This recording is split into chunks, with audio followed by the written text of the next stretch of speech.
Asas de morcego, pentagramas, contratos escritos à força e poder ilimitado de uma fonte maligna. Chifres, presas, um grimório demoníaco, símbolos incompreensíveis que o vinculam a um acordo de vida e morte. E Mu é a representação de um demônio, um diabo, um satanás, colocando mais uma vez tudo o que desconfiávamos sobre seus poderes e também a sua origem em xeque. Porque se apenas um capítulo atrás Elbaf parecia um arco que estava em um momento mais morno, agora nós sabemos que a temperatura chegou em níveis infernais. O fogo não arde da mesma maneira, e os vilões não passam a mesma tranquilidade. Porque por mais formidáveis que fossem Gunko, Kirihan e Sommers, era praticamente impossível imaginar que eles teriam sucesso em uma saga contra Chopper Gaban, Luffy, Zoro, Sanji, Jinbe, e lógico, Loki, Dory, Brog e todos os exércitos gigantes. E mesmo com as crianças reféns, mais cedo ou mais tarde, Gaban ensinaria a técnica para retardar a regeneração e derrotar os Cavaleiros Sagrados. Sozinho ele ia solar 3. Enquanto isso, em Marijoá, as coisas vão de mal a pior. Um cerco do exército revolucionário aumentava as tensões e as revoltas, rapidamente enfraquecendo a Terra Sagrada e a deixando pronta para ser atacada no momento certo. Esse momento chegou. Seja pelas mãos do exército revolucionário com seu imperador das chamas, ou do próprio Barba Negra e sua sempre oportunista tripulação, Marijoá queimou e Imu nitidamente não conseguiu resolver a situação.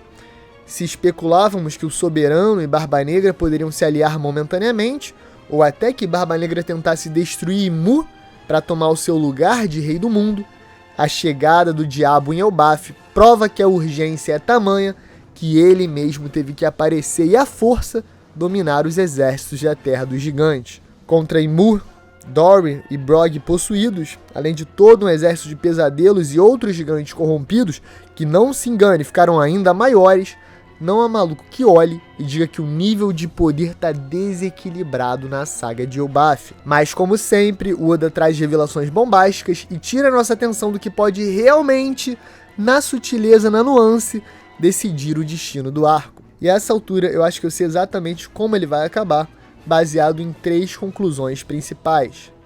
1. Loki não é um vilão, mas sim, ele matou seu pai. 2. O passado de Brook e Gunko vai ser a chave para expulsar Imu de Elbaf. E 3. Dragon deve ser o elemento final que vai decidir o futuro da saga. É isso mesmo, galera. Na saga de Elbaf, Monkey D. Dragon vai aparecer e mostrar o seu poder. É o que eu tô apostando. Fala galera, Chapéu Espera aqui, eu sou o Derek. Poderes do Imu, como o Loki vai ser afetado, o que vai acontecer no final de Elbaf, quem é que vai chegar. A gente vai comentar tudo nesse vídeo, o último capítulo foi completamente insano. Checa lá o review do Lip, deixa o like, se inscreve, checa a gente no IBEST também, linkzinho na descrição. Mas galera, mais importante, One Piece mudou pra sempre, os poderes satânicos capirotais do Imu são irresponsáveis e agora já dá pra entender tudo. Até o que ninguém entende ainda. Não entendeu? É isso, deixa o like, Alanzito, chama a vinheta que o capiroto tá chegando.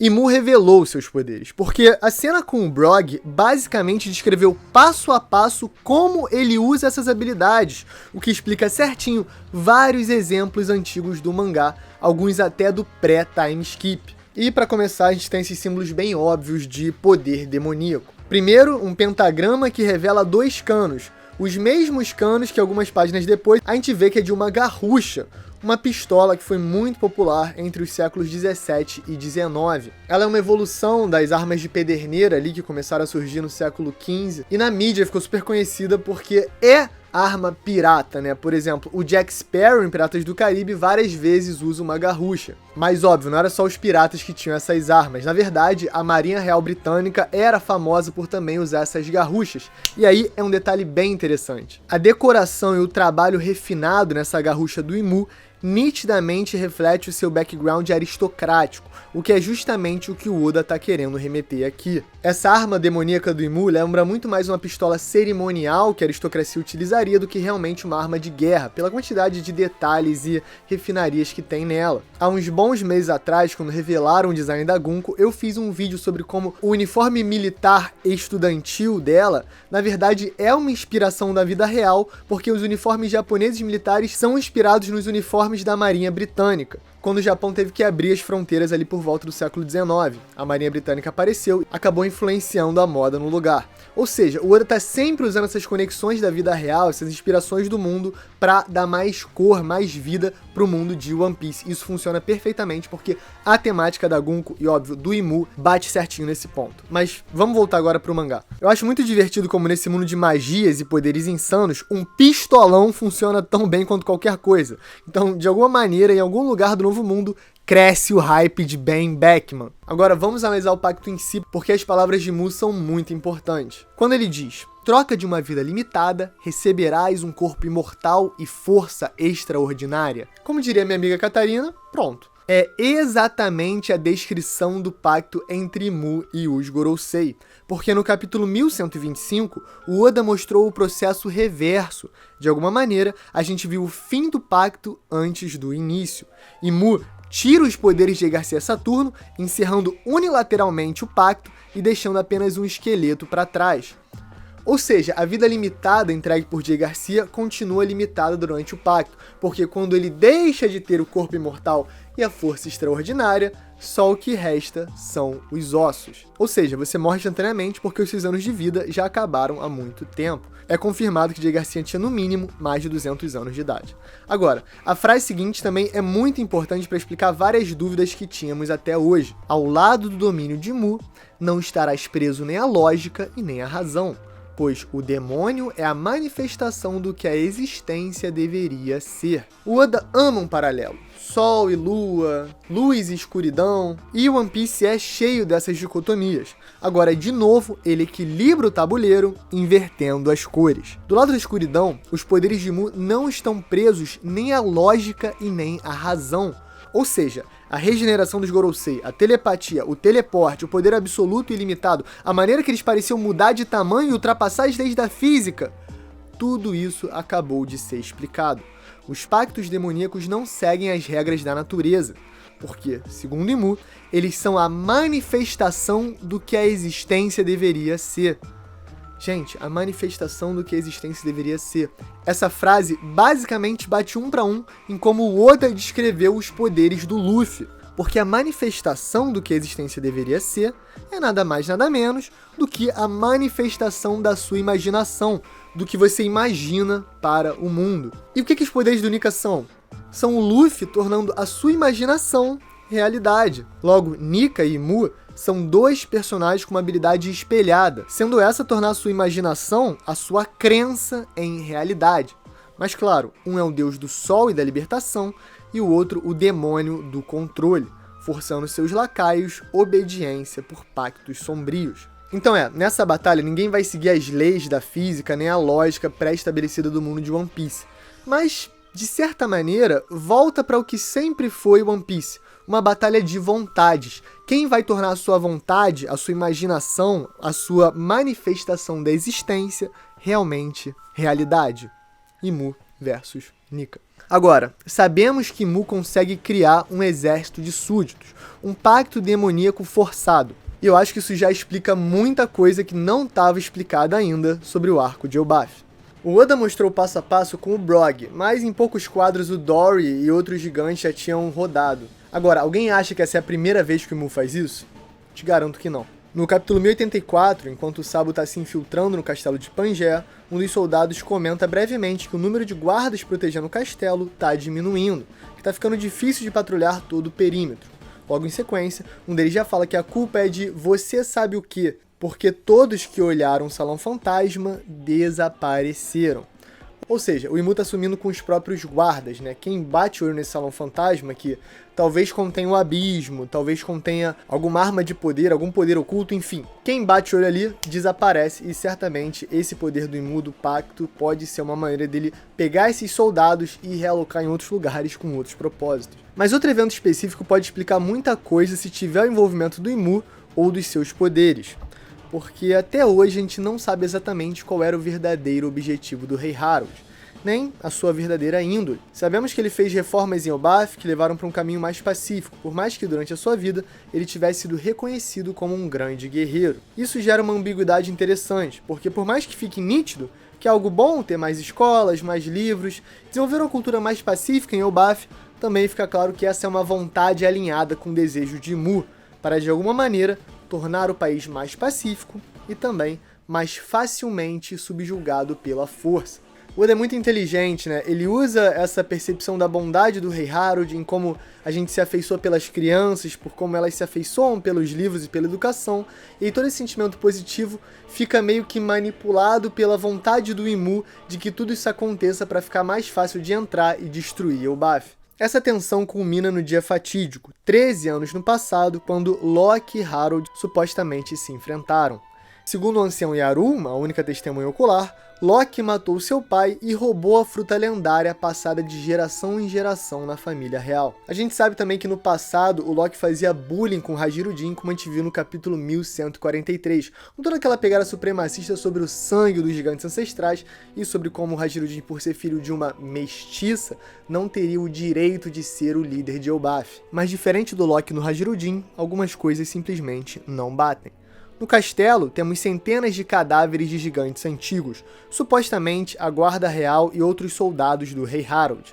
Mas será que existiam tantos gigantes antigos assim ali em Elbaf? Vendo a velocidade que Dory e Brog foram transformados, como eles ficaram maiores, com chifres negros, despertando um lado mais violento e sanguinário, será que eles eram realmente gigantes antigos? Ou então aqueles corpos eram de gigantes corrompidos pelo poder de Imu? Porque como o Brog se sente, bate exatamente com a descrição dos gigantes ancestrais que já foi dada em Elbaf, e eu acho que isso não é à toa. Nesse caso, talvez o Loki tenha lutado com verdadeiras hordas demoníacas, espelhando feitos épicos de Thor e outros guerreiros das prosas nórdicas da antiguidade. Um perfeito mito de guerra nórdico com aquela tragédia típica de One Piece. Outro ponto vital dessa história é a maneira que o Loki nega ter matado o próprio pai no capítulo 1143. Mas o interessante é que ele não nega exatamente ter matado o pai, ele qualifica.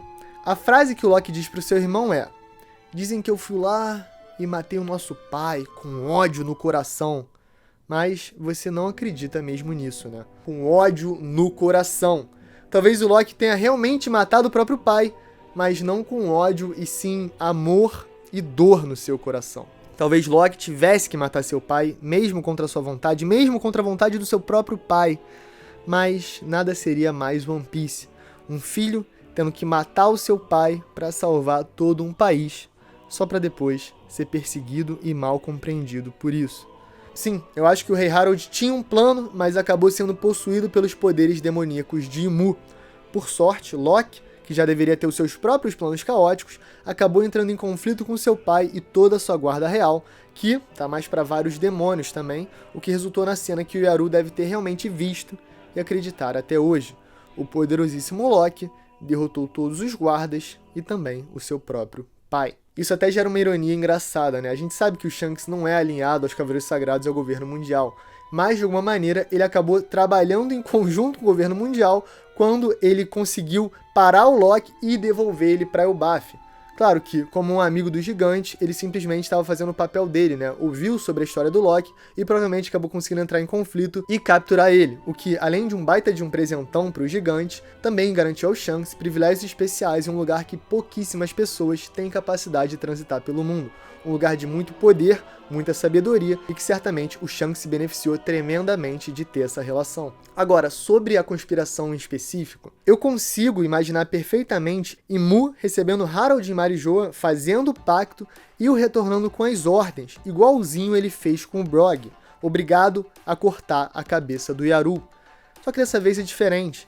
Imu está presente e vai supervisionar para que tudo ocorra como planejado. E tem até outro ponto de conveniência bem interessante aí, vê se você pega. No passado, fazia mais sentido deixar a culpa recair sobre o Loki e ficar por isso mesmo.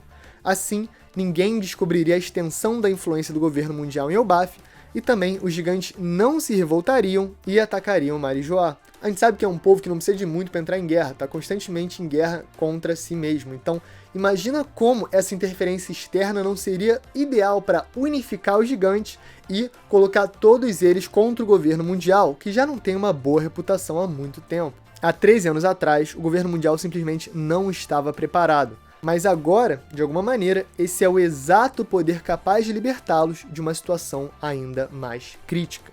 E Mu precisa tomar riscos, precisa se expor, ou então ele vai continuar só olhando o seu mundo colapsar. Isso nos leva a como derrotá-lo em Elbaf. Eu imagino que Mu seja simplesmente forte demais para ser parado. Então, a solução provavelmente vai ser algum tipo de interferência ou maneira indireta de derrotá-lo. E para mim não é à toa que o Imu está possuindo justamente a Gunko, que é uma pessoa que a gente sabe que tem uma conexão no passado com o Brook, além de uma parte da sua personalidade original e bondosa preservada. Então a gente tem alguns diferentes elementos bem interessantes aí. O Lip comentou no review sobre Tot Música, o demônio musical que é meio que o antagonista do filme Red. A gente sabe também que o Brook é músico. A Gunko, mesmo na sua versão, entre aspas, do mal, é fã do Brook e queria tornar ele um escravo musical. Além disso, o próprio Brook tem a fruta da ressurreição.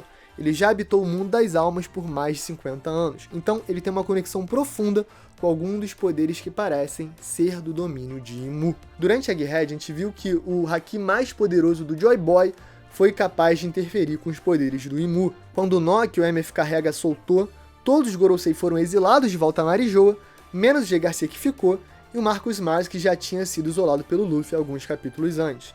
Então, nesses exemplos, o Oda mostrou que tanto um Haki mega poderoso, quanto os poderes de Nika, diretamente podem afetar os poderes de Imu. Então, galera, contando com os tambores da libertação, com a música do Brook, com essa conexão entre Gunko e Brook do passado, eu acho que tá pintando aí um cenário onde tanto a Gunko por dentro, quanto os chapéus de palha por fora, com o Nika, com os tambores de libertação, com a música do Brook e também com os poderes da Yomi Yomi no Mi, vão tentar libertar o controle de Imu sobre Elbaf. A libertação vem aí. Provavelmente, salvar o corpo da Gunko vai ser a chave para derrotar Imu. Mas, de alguma maneira, eu acho que o nível de poder atual do arco não vai ser o suficiente. E justamente aí que talvez entre a aparição final, depois do capítulo 100, quando ele salvou o Luffy lá do Bug. Muito tempo depois, eu acho que Dragon aparece para salvar o Luffy de Imu. O Oda tem batido muito na tecla da paternidade recentemente. A gente sabe que sempre foi uma temática muito poderosa, mas do Kuma pra cá parece que ficou ainda mais intensa. O Gaban também representa isso, e o Dragon falou durante o flashback do Kuma que a maior fraqueza das pessoas são seus próprios filhos. Dessa vez eu acho que eu enxergo perfeitamente uma aliança entre Luffy e Dragon para conseguir derrotar, ou no mínimo salvar a tripulação do Yonkou de Imu em uma situação crítica. O Dragon é literalmente o último personagem importante que a gente ainda não viu usar nenhum poder, nem nenhuma habilidade nítida. O Shanks já usou, até o Imu já usou, até o Garlin já usou. Gente, até o Shamrock já usou. A gente descobriu que o Shanks tinha um irmão gêmeo do mal antes de ver o Dragon fazer qualquer coisa com os seus poderes. Então, confia. Agora em Elbaf vai ser a hora. E com Marijoá pegando fogo, que indica que tem a presença do Sabo lá, eu acho que faz sentido que o Dragon tenha ido diretamente para Elbaf.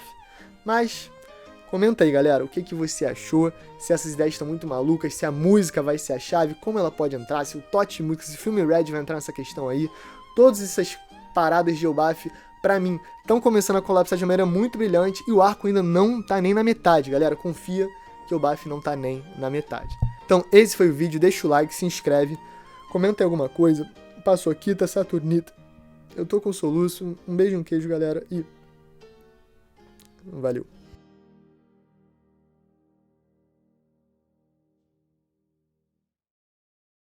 Pó de palha secreto. Na moral, o Lip falou aí, agora eu posso revelar, o casamento do Lip foi muito irado, foi muito lindo, muito especial. Fiquei super feliz, foi super gratificante, o Brunão também apareceu. Gente fina, Felicão, muito bom, cara, muito bom. Foi um grande dia e é isso, vocês fazem muito parte disso também. Vocês fazem muito parte da nossa vida. A gente não teria nada se não fosse um canalzinho de One Piece e certamente é, é muito legal compartilhar essas coisas com vocês. Então é isso, galera. Um beijão, um queijão e valeu!